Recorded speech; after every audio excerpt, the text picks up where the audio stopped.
see that we're starting to be joined by a few colleagues, and I want to be respectful of everyone's time, including yours, Rebecca. So we're going to go ahead and get started. And just to begin, I would welcome, if you're comfortable, if you are, not multitasking in the background, if you want to have your camera on, that'd be great.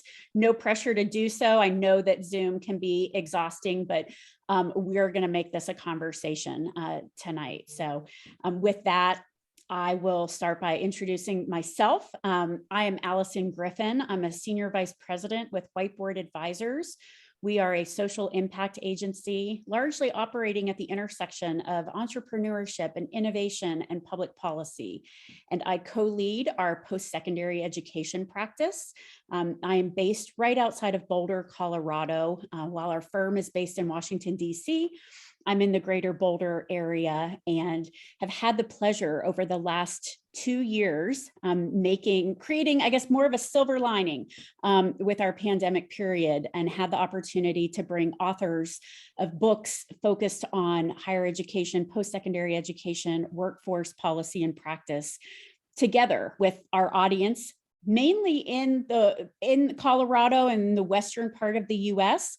But as we've expanded our cohort of author contributors, we have actually built pretty significant momentum with attendees around the country. So with that, I would love to introduce our guest author contributor, Dr. Rebecca Natow. Rebecca, thank you so much for joining us. You serve as an assistant professor of educational leadership and policy at Hofstra University, and you are the author of a new book entitled Reexamining the Federal Role in Higher Education, Politics and Policymaking in the Post-Secondary Sector.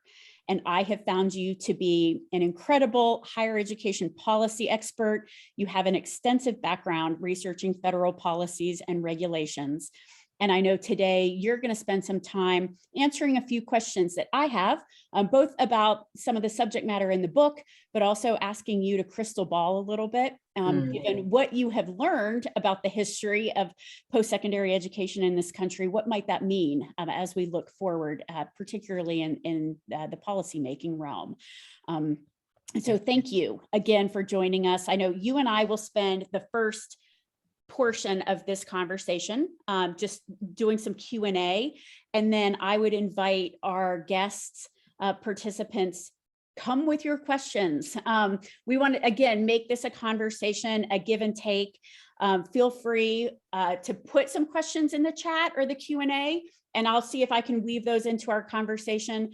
But if we don't get to them, then I guess I'm going to practice my faculty member role, and I'll call on you. So if that's fair. So, but why don't we just get started? My first question, just off the bat, is, what prompted you to write this book? What prompted your interest in higher education policy? Yeah, thank you. That's a great question. And first of all, thank you so much for inviting me. I'm very excited to be here. Thanks for everybody for coming tonight. What prompted my interest in federal higher education policy? Well, this really goes back to my days as a graduate student. When I was a graduate student, I was working on some funded projects that some of our faculty had received funding for, and that mostly involved state level policy, and in particular performance-based funding policies at the state level. So doing a deep dive into those policies and how they were originated, the politics surrounding them, how they got implemented on the ground. When I was looking for a dissertation topic, I wanted to do something that was different from that. So one way that I wanted to do something different was to look at a different level of government. And so I settled on the federal government because my prior life, before I went to graduate school for education, was that I was a lawyer. I had gone to law school right after undergrad, practiced law for a few years, and then went back to school to study education. And so I had that background in the law.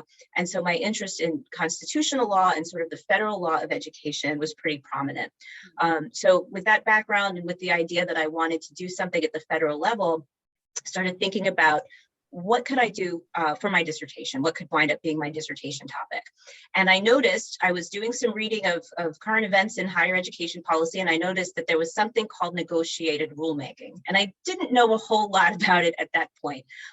For those of you who don't know, negotiated rulemaking is the process that federal agencies use to come up with the language of a proposed rule. Not every agency uses negotiated rulemaking because it's a particular type of process that involves bringing the stakeholders into conversation with the agency. So in the US Department of Education, that means different associations that represent different types of institutions, associations representing, for example, financial aid administrators, student advocates, and consumer advocates, representatives of state governments. All the stakeholders in federal higher education policy would be brought to the table with the Department of Education to sort of hammer out the language of the proposed rule. Back when I was looking for a dissertation topic, there was a lot of talk in the policy community, and I noticed a lot of advocacy organizations really spending a lot of time and money and energy trying to influence this process. And lawyers were talking about it. So my background in law really came in handy there, but I didn't see a whole lot of scholarly research on it. So this was something I wanted to explore for my dissertation. It ended up working out. It became a really interesting dissertation topic and very unique because there wasn't, as I said, a whole lot of research on rulemaking in the higher education sector, and specifically negotiated rulemaking. Since then, it's only become more prominent. We've seen, we saw some negotiated rulemaking that just wrapped up last week. There was a lot of rulemaking that happened during the Obama administration, and then during the Trump administration, and now during the Biden administration. So it's something that people are becoming more aware of. And it's incredibly important because executive action, those policies that get made in the executive branch, are becoming increasingly important. So that really started my interest in federal policy. Then when I became a faculty member at Hofstra University, I wanted to expand on my research on the federal government and higher education, mostly because I was looking for a text that I could assign to my students in a course I teach on public policy and higher education. And I couldn't find any book-length volume that really focused on the federal government's role in higher education. And at first I thought, why is there no book on this? And then I thought, oh, I could write that book. So that's where the idea for my book originated. And I followed through and I wrote the book. So that's why we're here tonight. I love that. So I guess I will put you on the spot a little bit. And I'm curious, what year were you in graduate school? Like what was happening in the world in post-secondary education that prompted this interest? Context. Yeah, that's a good question too. So I started looking for this topic, I think it was around 2008. So it was an election year. It was also the year of our last reauthorization of the Higher Education Act. And there had been some rulemaking going on related to the College Cost Reduction and Access Act, which I think had been passed the previous year. It's interesting because you asked about the policy context, and I saw one of my former professors in law school. I went to Georgetown, and so, in Washington, D.C., so there was a lot of interest in sort of policy making among the faculty. And one of my old professors at Georgetown had been posting on the internet, everybody needs to send comments into the notice and comment period. We can still influence the rules. So because I recognized that faculty member's name and I knew it was something to do with higher education policy, that's what first got my attention. And that's when I started hearing more about negotiated rulemaking and really seeking out, what was this and what did it involve, and why are all these interest groups so interested in influencing this process and really devoting a lot of time and money to this. And that's how I got interested in what was going on. Very different policy context than we have right now. Absolutely. Well, and I would say my interest in federal policy started back in, I'm going to date myself, but 1999. And when I was pursuing my master's degree in higher education, and then came to Washington around 2001. And so even that precursor, 7 years, which actually all of that legislative and regulatory work led to that 2008 reauthorization. Yeah. So I was curious, just from a collegial standpoint, like where our paths had crossed in that timeline. Because I think back to issues that we are still talking about today and things that came through in your book that we were debating in 2001. So for 21 years, we have essentially been having the same conversation. And I know we'll get into this, but I think, that's something that we can all remember when it comes to how a bill becomes a law. This is not the process that we all learned about in grade school civics. It actually takes almost a generation to see a change in statutory language. So that's right. We'll get into that. But so jumping to my next question. So through your research and your work, how has the federal government's role in higher education changed over the last few decades? Yeah, and so that's a really insightful question too, because a lot of times people will point to sort of the middle of the 20th century as the time when things really began to change for the federal government and higher education. And that is true. There was a lot of policy change happening in the mid 20th century that really expanded the federal role. But you're absolutely right. There was another turn in the relationship between the federal government and higher education that happened just in the past few decades, really beginning around the 1980s and continues to this day. So to understand that turn, I'll first talk about what happened in the mid 20th century. So right around the time of World War II, this is where the federal government really began to partner with higher education. Why was that? Well, because of the war, the federal government needed a lot of research, and there were a lot of universities that had researchers on their staff and researchers on their faculty who could conduct the research that would help aid in the national defense during the war. So that began a relationship of funding between the federal government and higher education, the government providing funding for university-based researchers to conduct all this research and development that would be useful to the federal government in the war effort and in national defense. As World War II came to a close, the federal government partnered with higher education once again as part of the GI Bill for when the veterans were returning from World War II to help get them acclimated back into civilian life. And so the GI Bill had a number of components, but one of the most prominent ones was the education benefits, which provided education funding for GIs for veterans returning. And there were also some housing benefits as well, and some other benefits that came along with the GI Bill. But what the GI Bill did was it had the effect of greatly expanding higher education in the United States and bringing just a real influx of federal money into higher education. Again, it was a partnership. It was beneficial for both achieving the federal government's goals and for higher education. They got resources and they got to expand, and we saw a lot of new institutions of higher education be created as a result of that. And then during the Cold War, the partnership continued because, again, there were university-based researchers that were doing research that the federal government was funding to help with various national defense issues. There was also, after the launch of the Sputnik satellite, a lot of federal policymakers got nervous and said, we're falling behind. We need to really invest in education, and specifically higher education in the science fields, as we saw the enactment of the National Defense Education Act, which provided funding, again, research, but also for students. And we saw a very early form of the student loan program through that bill. So there was a partnership. This was a mutually beneficial relationship. Again, the federal government saw higher education as useful in achieving its goals, its policy goals, its national goals, and higher education was benefiting from that relationship and from the resources that they received as a result of the partnership. So then things started to change. We saw the Cold War come to an end, late 1980s, early 1990s. So the national defense priority was not as front and center as it had been during World War II and during the Cold War era. We also saw at the same time higher education become increasingly necessary for upward social mobility and to obtain jobs that had a high earnings potential.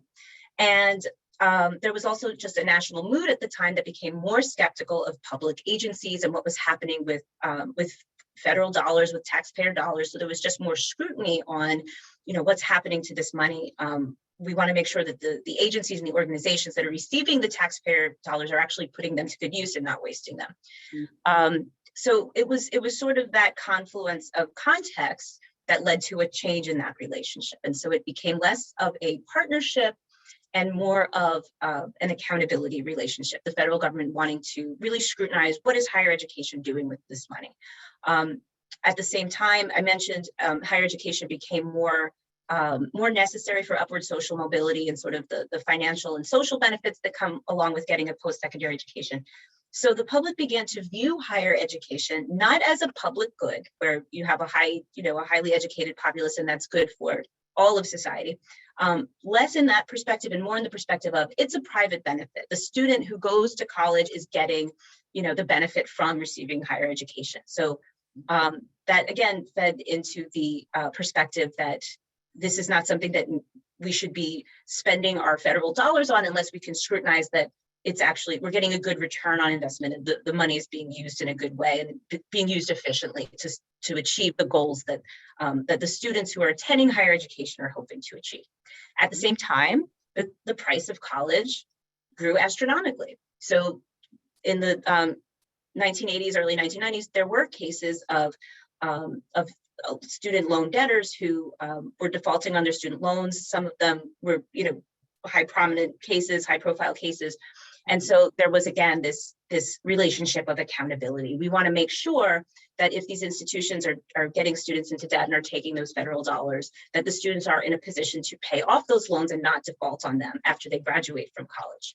Mm-hmm. So what we saw was a change in that relationship, and it's resulted in very different policies. So now we see the federal government really looking at accountability. In recent years, we've seen, for example, the gainful employment rule, which has gone back and forth depending on who's president at the time, and we can talk about that as well, why that happens. But it's essentially looking at career-focused higher education programs that receive those Title IV funds from the federal government, federal financial aid funds, and are the students getting that return on the investment?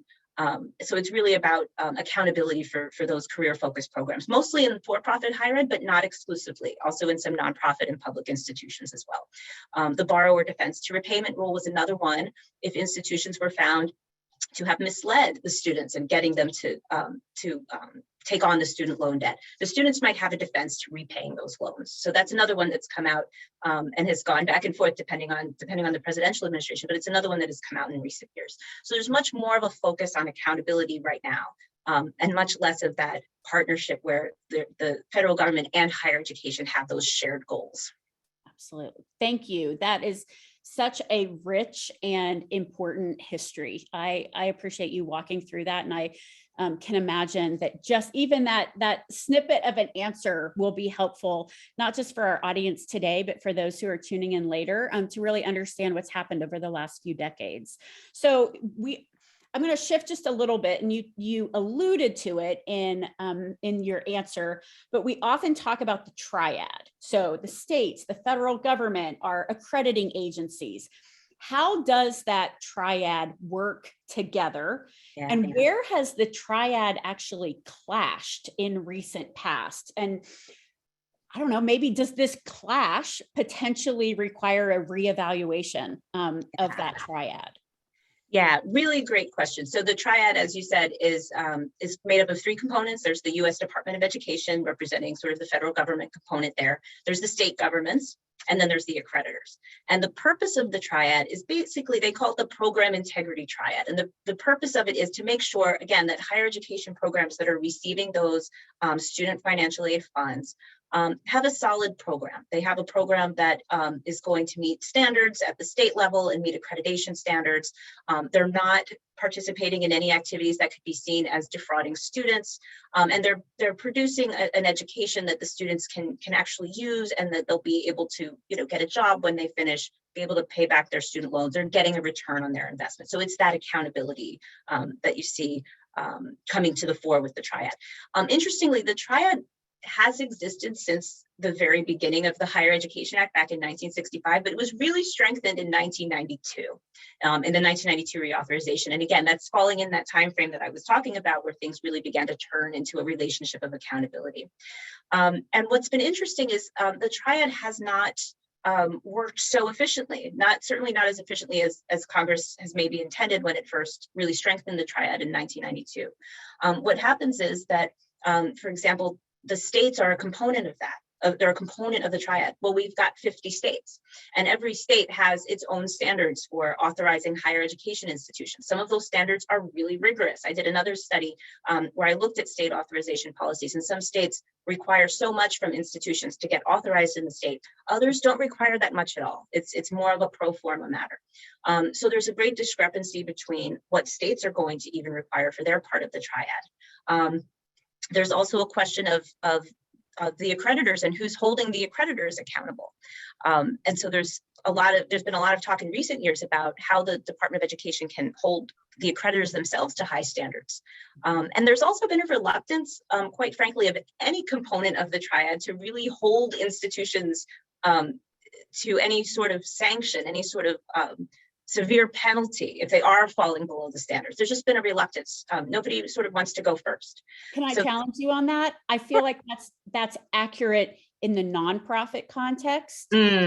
I would say that my observation, and I would love just for your reaction, and perhaps our audience can chime in as we get into our broader discussion, but I feel like that the Triad has challenged, components of the Triad have challenged institutions whose tax status may be for-profit.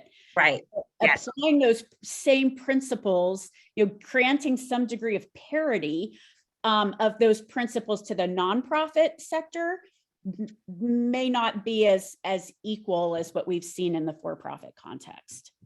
Yeah, no, I'm glad you brought up the for-profit context, because you're right that a lot of the rulemaking that we've seen from the federal component of the Triad, the U.S. Department of Education, has been targeted at sort of those career, as I mentioned before, those career-focused higher education programs, which are largely, though not exclusively, in the for-profit sector. So yes, there have been, I would say there's been a lot of accountability coming out of the Department of Education that does focus on those career-focused programs, which yes, do happen to be, a vast majority of them do happen to be in for-profit institutions. States are a bit different. I'm sorry to interrupt you. I was even going to say the department's own scrutiny of accreditors. You talked about the department sort of holding accreditors accountable. My observation too has been that the scrutiny of accreditors that are operating in the for-profit education space, approving those programs, or institutions have also received a little bit more scrutiny from that. I always say, accountability body for accreditors, the National Advisory Committee. Is it Advisory Committee Institutional Quality and Integrity? Integrity. There you go. It's acronym, alphabet soup a little bit, but I didn't mean to derail you, but I just, I was thinking about that difference between the for-profit and not-for-profit tax status, and how we've seen policy shaped perhaps in a little different way when we talk about it through the lens of non or for-profit. Yeah, no, I think, and so you mentioned the Sequia. So this is an advisory body that basically provides advice to the Department of Education on which accreditors they should recognize. But at the end of the day, it's the U.S. Department of Education that gets to decide whether they're going to take that advisory committee's advice. And one important shift in higher education policy that we've seen recently is, depending on who the president is and what administration is sort of in power in the Department of Education, we've seen a very different policy on for-profit higher education. So, for example, during the Obama administration, that was when the gainful employment rule was first issued. There were other policies coming out of the Department of Education at that time that were scrutinizing mostly the for-profit sector. Much more heavily during those years. During the Trump administration, a lot of that was modified. The gainful employment rule had been repealed, and there was a modification of borrower defense. There were differences in the recognition of accrediting agencies during the Trump administration.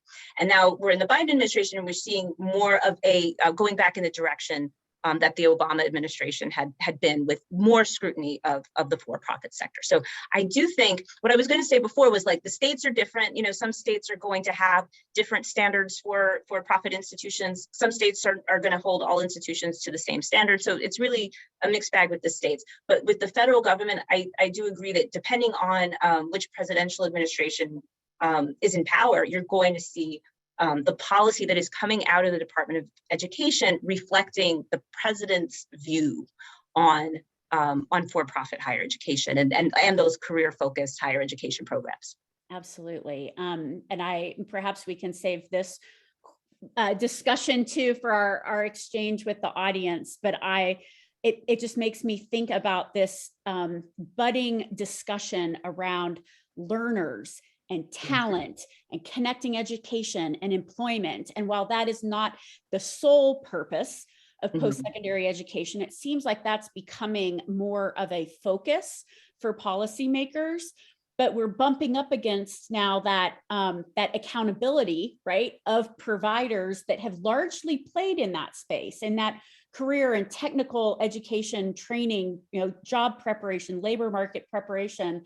And for decades, we've been holding them to a little bit of I would argue, a different standard. And so it seems like there's some tension that's brewing right now, sort of where we need to go as a country, but then where the policy rules and guidance and regulations are actually, how they're, whether they're supporting or not supporting those institutions. So it's an interesting dynamic. It is interesting, and it's so one of your questions was, sort of what does the future hold? Yes. And I don't see the accountability role going away anytime soon. I think the federal government's role in holding institutions accountable for their outcomes and for things like you were describing, job placement and returns on investment and things like that. I think if anything, we'll see that role strengthened.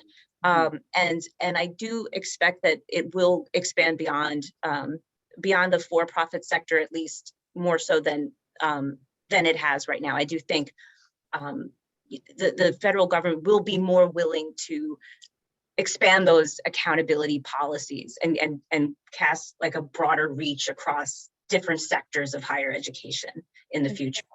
Yeah. Love that crystal ball. It'll be fun to come back in a few years to this conversation. We'll see if I'm right about that. I know. I always say if I had a crystal ball, I'd have a different job. So perhaps we'll see if that happens. So I want to also I want to shift a little bit and talk about the enrollment cliff. Amidst the pandemic, the enrollment cliff, declining high school graduation rates, largely because of birth rate declines. The affordability crisis, like what do you perceive to be, when you put all those things together, what's next for the federal government in terms of support for learners in particular? Yeah.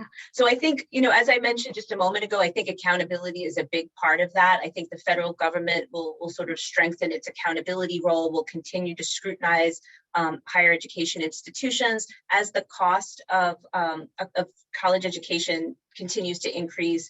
More students are going to have to take out loans to, help pay for college.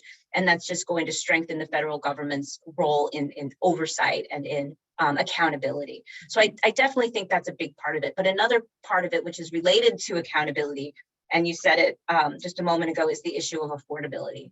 So in doing my research, I would ask people in the policy community, what are the biggest issues right now and in the foreseeable future for the federal government? What are the big policy issues that need federal attention? And by far and away, the most frequent response that I got to that question was affordability. The price of college tuition has escalated. It doesn't appear to be leveling off or going down anytime soon, and students are increasingly needing to take out loans to pay for college. There's also you mentioned the sort of so-called demographic cliff of having fewer 18 to 24-year-olds in the population, and that's the traditional college-going age. So colleges are going to have to figure out how they're going to fill their seats, how they're going to meet their enrollment targets, and how they're going to get that tuition revenue if there are fewer individuals who are that traditional college-going age in the population. At the same time, a lot of state governments have not increased their investment in higher education as time has gone on, and the cost of living, the cost of operating business has increased. There hasn't been an investment at the state level in public higher ed to sort of keep pace with that. So all of these things are pointing to maybe the price of higher education is actually going to get higher. And this is a problem because we already have a situation where people cannot afford college. So I think the federal government, who has traditionally played that role of providing student financial aid since before the Higher Education Act, there was student financial aid, and it only expanded after 1965. How is the federal government going to address the affordability issue? Because that's an issue that is not only is it not going away, it's becoming more and more significant as time goes on. In addition to that, and this is also something that's related to affordability and accountability are issues of equity in higher education. So making sure that institutions, that it's not only is higher education affordable, but that it's equitable. This includes issues of racial justice, diversity, non-discrimination. It includes federal policies such as Title IX, such as the Americans with Disabilities Act. So the federal government traditionally has played a large role in enforcement of civil rights and protecting individuals against discrimination. So the federal government will continue, I believe, to play a large role in helping to ensure equity in higher education as well. Yeah, absolutely. I think when I contemplate the future of post-secondary education, I think about it in that context is, academic opportunity beyond high school. Yes. And so to ensure that we are being both inclusive of a variety of pathways, but more importantly, a whole host of learners from different backgrounds and different populations. I feel like our system has been built in a very narrow context. And right now, we have the opportunity to really expand our collective thinking as a country, as a federal government, to ensure that all learners have that opportunity. And I know, one of the ways to get there is from a procedural standpoint, a reauthorization of the Higher Ed Act. And you mentioned earlier in your comments, the last time the Higher Ed Act was reauthorized was 2008. And I think even in our pre-conversation to this book talk, both reflecting on the fact that we have young learners at home who may not have even been born in 2008. And so the law that even our kids are living under does not reflect who they are as modern day learners. Yeah. So what do you think are higher education's biggest challenges in light of the delayed reauthorization of the federal statute that essentially governs policies under which they operate? Yeah, all of the Title IV financial aid programs, for example, which is an enormous amount of resources for higher education. It's difficult to say. We haven't had a reauthorization, as you mentioned, since 2008, but those Title IV programs, for the most part, have continued. There hasn't been a disruption to students being able to get, for example, their Pell Grants or their direct loans from the U.S. Department of Education. And the reason for that is because they're sort of appropriated, funded on a Congress to Congress basis, as opposed to having one big reauthorization to reauthorize everything at once. So there isn't this sense of urgency around reauthorizing the Higher Education Act. I think it does create some difficulty around long-term planning because things are sort of reauthorized on a shorter term basis as opposed to one large reauthorization. So it does create some uncertainty with, what does the future hold? But I don't think anybody in the federal government is willing to shut down the Title IV programs. That would be a major disaster for higher education and for anybody who wants to get a higher education in this country. So I think, we're reasonably certain that those programs are going to continue to exist. So again, there's no sense of urgency. A lot of the people who I spoke to who work in the federal government were saying it's going to be a while before we see another reauthorization because it's so hard to get anything through Congress now, and a comprehensive reauthorization of the Higher Education Act is going to necessarily involve issues where you can't really get to bipartisan agreement. For example, anything having to do with Title IX. We talked before about issues related to for-profit higher education. So those issues are not, those are not bipartisan issues either. And so there isn't this sense of urgency to see the HEA reauthorized. Some people I spoke to said that they don't think we'll ever see a full-scale reauthorization of the Higher Education Act. That they said we might see a mini one, but as we saw in the last Congress, even the mini HEA reauthorization was not able to get through Congress. Yes. So it does present some uncertainties. It hasn't presented real problems because those programs are continuing to exist. But I think there's something else that's going on here, which is it really illustrates how difficult it is to get any major legislation passed, to get any major federal policy changes enacted through Congress. And that, that observation is not lost on the higher ed policy community, the associations, the advocates. And they have turned their attention to things like the rulemaking process in the Department of Education, because a lot of federal policy is now happening in the executive branch because it's been so difficult to get legislation through Congress. So I think that's something that it's become important in the recent decades. It's going to only continue to be more important because as we've seen the presidency change hands just over the past 10 to 12 years, those federal policies coming out of the Department of Education have changed pretty dramatically, back and forth, depending on who's president, depending on whether we have a Democrat or a Republican president. So I predict that's another crystal ball prediction. I predict that's going to continue as long as it's so difficult to get things through Congress. So interesting. I, again, reflecting back to my own time in Washington, felt like I almost became I'm going to use a small s because I'm by no means a scholar, but sort of that scholar, that student of statute, right? Like I knew what was in the 1988 statute, the 92 statute, the 98 statute, right? Now I feel like our scholars or students of post-secondary education history have to become students of regulatory change, right? Like really understand where the path leads on a whole host of regulatory changes. You can't just go back to the statute and say, section 402A, looked different over these 10, 15-year periods. You're almost looking at those updates on an annual basis. And I think that almost creates a new subject matter expert, if you will, in the history of post-secondary education. I find that even in the work that I do, on a daily basis with clients, I'm like, I can tell you what was in the 98 statute, but I'm not sure I can tell you what was in the 2009 rule. Right. Or the regulation that just came out last year because it's already changed, right? It's already been revised. Absolutely. Great point.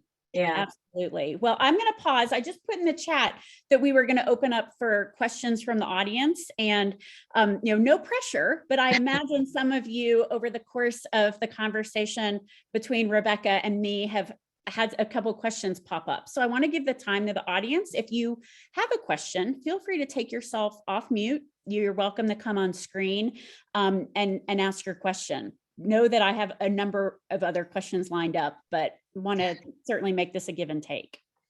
Are there any questions across our audience this evening? Hi, I have a question. Austin, would you mind introducing yourself and just tell us where you're coming from, institution, policy organization? We'd love to hear your background. Yeah, my name is Austin. I'm a PhD candidate at Northeastern. I study higher education policy. First, thank you, Rebecca, so much for sharing this, and Alison for hosting this. Appreciate this. I have two questions for you, Rebecca. The first one, you talked about in terms between switching administrations, we see different policy changes, and when you mentioned Trump and Obama, when you were in your research, when you're writing this book, did you see that happening in the past? Like what comes to mind is I think of LBJ, Higher Education Act. Was there like change between when Nixon takes office, or is it kind of more deferential? We'll let the Department of Ed kind of keep doing what they're doing. Yeah, so that's a really great question, and of course there's going to be differences in higher education policy from any president from one president to another, especially if they're different political parties. But what I think is really interesting, because you gave the example of LBJ and the Higher Education Act, and that was legislation, right? That was a large piece of legislation, was part of the Great Society initiatives, and there was a lot of education policy making that happened during the Johnson administration, including the Elementary and Secondary Education Act and the Higher Education Act, but they all went through Congress. So what we're seeing now more recently is Congress is less frequently passing major legislation. So it is coming through the Department of Education. So are there changes from one presidential administration to the next? Absolutely. And that definitely goes back in history as well. It's just, we're seeing the process go through the executive branch now, and whereas they might have gone through the legislative branch in the past. And there was more higher education. I think it's important to keep this in mind. It was more of a bipartisan issue in the past than it is now. So, for example, even as recently as 2008, remember that was we had a Republican president in 2008 and a democratically controlled Congress. So that was passed during a time of divided party control, and the filibuster was still in effect back then, so you still needed to get to 60 votes in the Senate. So there was a level of bipartisan agreement to pass that massive piece of higher education legislation.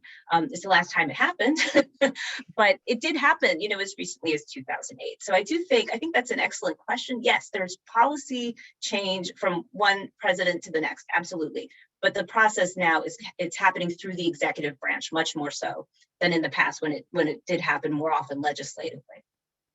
Gotcha. Thank you. And then my second question was, in your research, is there like a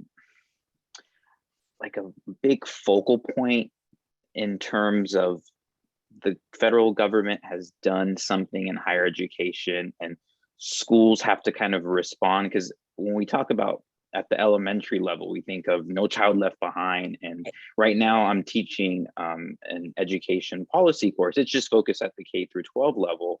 But one of my students was asking, and this is kind of the question that I'm bringing up, was, is there something that the federal government has done and it's kind of coerced higher education institutions to do it in the way that, No Child Left Behind kind of did? Yeah, so that's a great question too.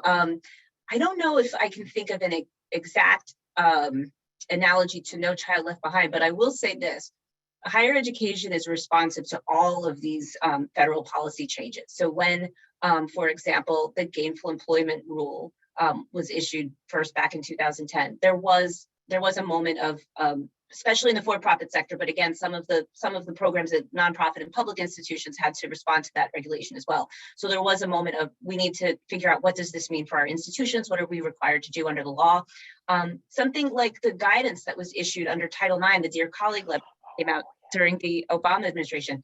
The people I know in student affairs have said, the back and forth with those Dear Colleague letters, one day they're issued and you're having to go over all your policies and readjust your policies and retrain your staff, and then the Trump administration comes in and they're withdrawn, and you have to change everything. And then now it looks like the Biden administration might want to bring back some of those policies. So it's the sort of the back and forth with the regulations and the guidance and how higher education has to respond to it.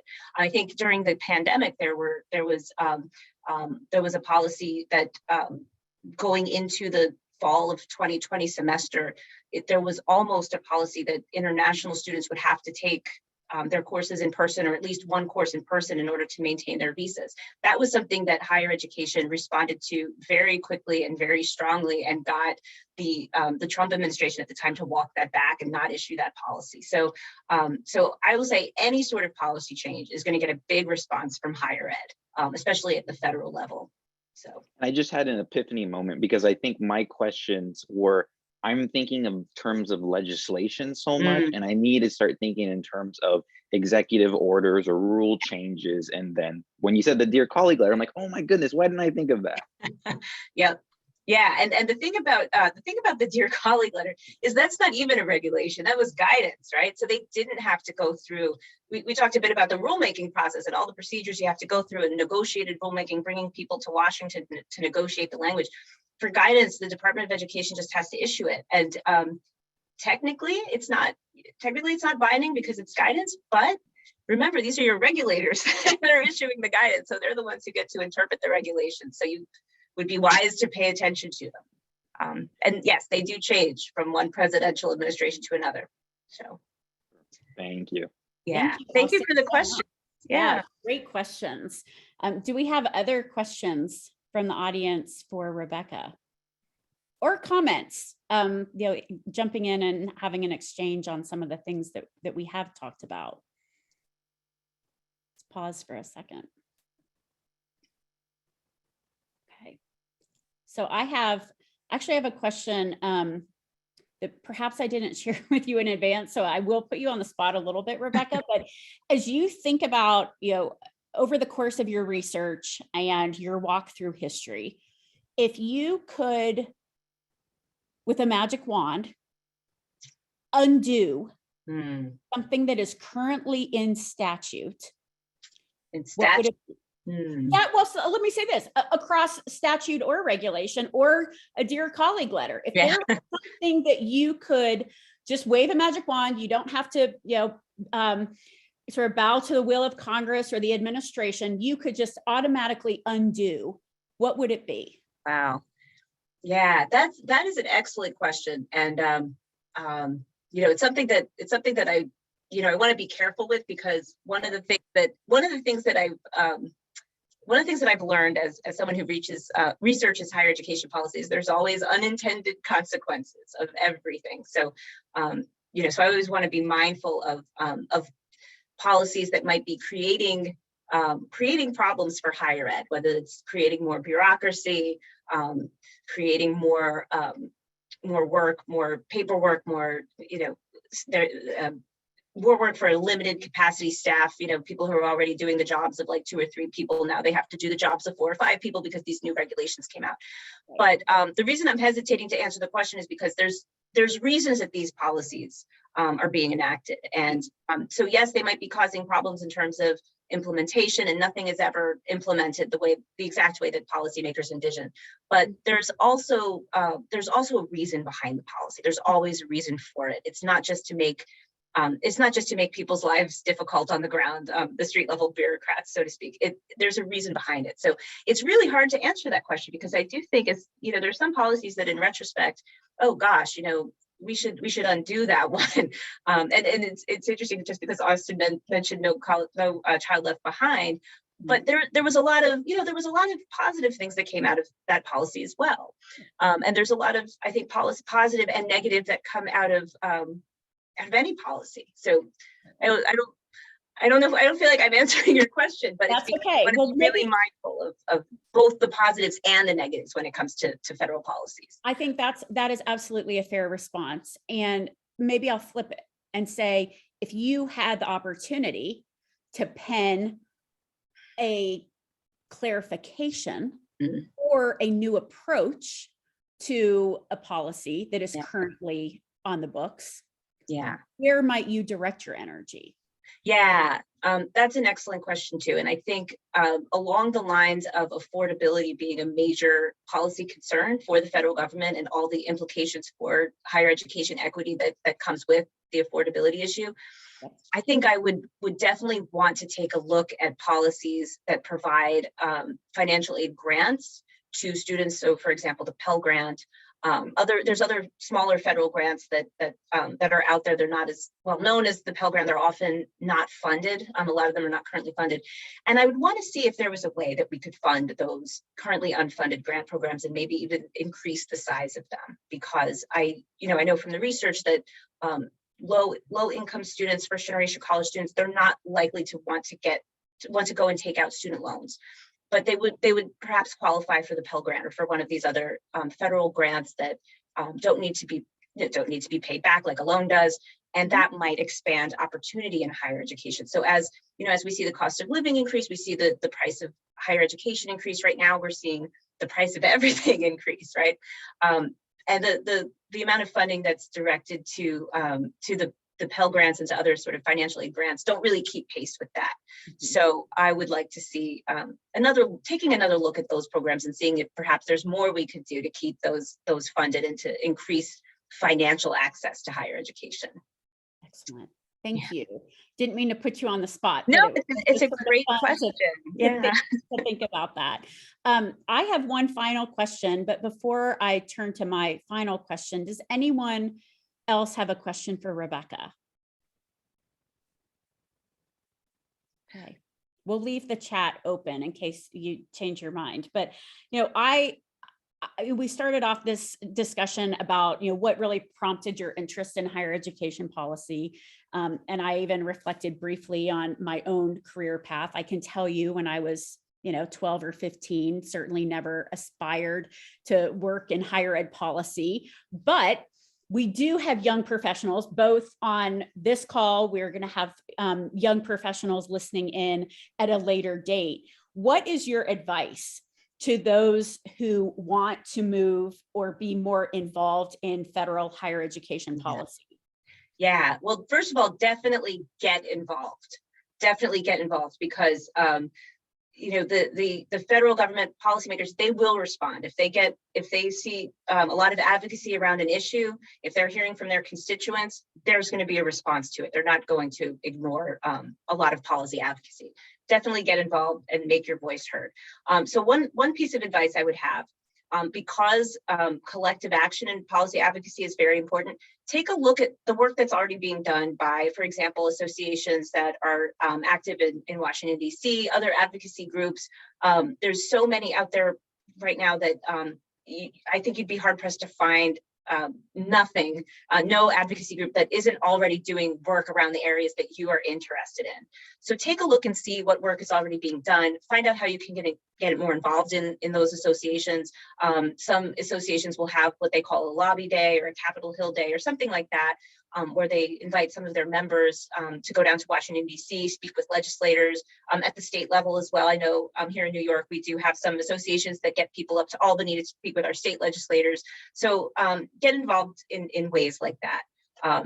It's, a collective action is important. It also saves you a lot of work because there's people out there who are already doing the work that you want to be involved with. So join forces with them.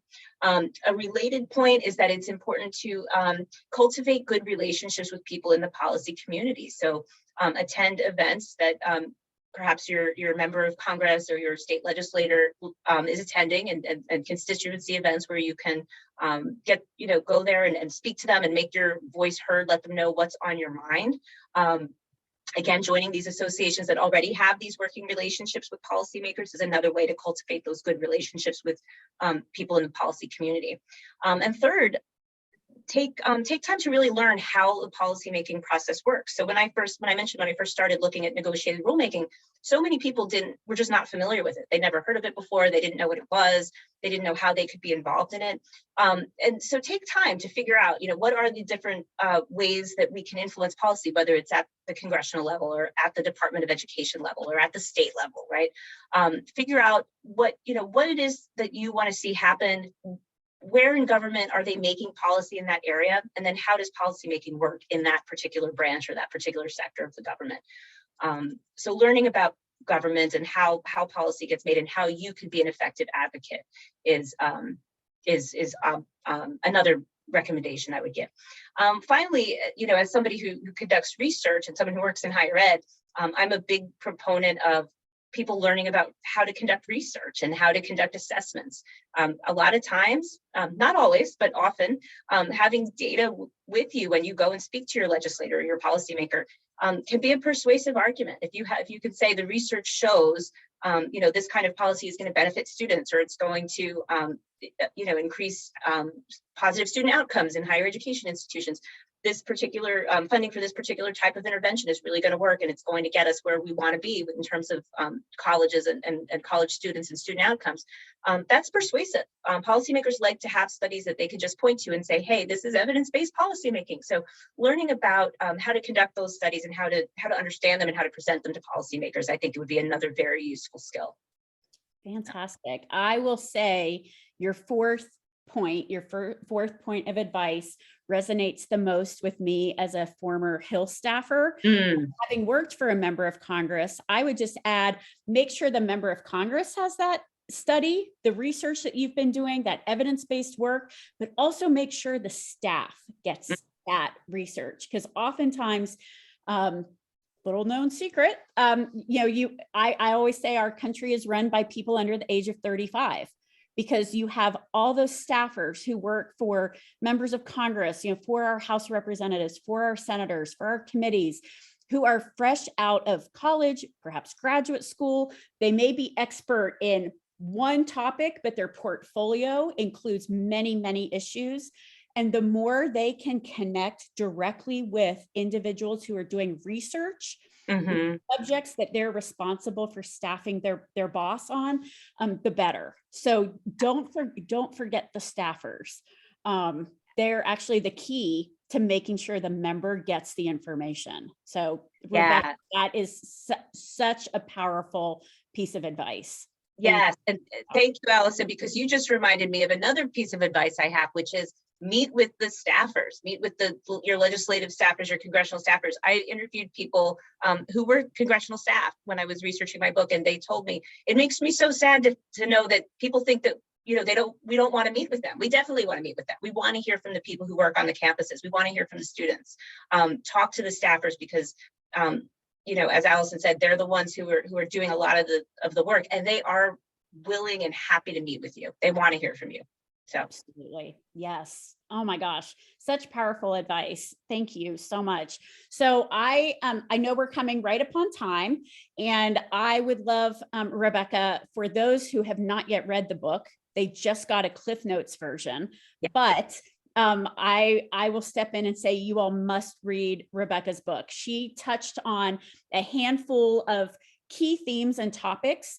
Thank you for putting it in the chat. I know those of you, you want to support a fellow faculty member, a fellow researcher, a fellow scholar, and please consider picking up Rebecca's book, sharing it with your colleagues and friends. And definitely, we'll keep the lines of communication open with the group that joined us tonight. If you have additional questions or thoughts to share with Rebecca, would encourage you to do that. But Rebecca, I can't thank you enough for joining us this evening. Really appreciate your insight. Oh, you're very welcome. And thank you so much for having me. And thanks for all of your very insightful questions. This was a great conversation. It was a great conversation. Well, everyone be well. We will have another book talk coming up in April. Everyone who joined us this evening, you will be added to our book talk list. And so we'll notify you of our next discussion and hope that you can join us. Everyone be well. Take care. Thank you again. Thank you.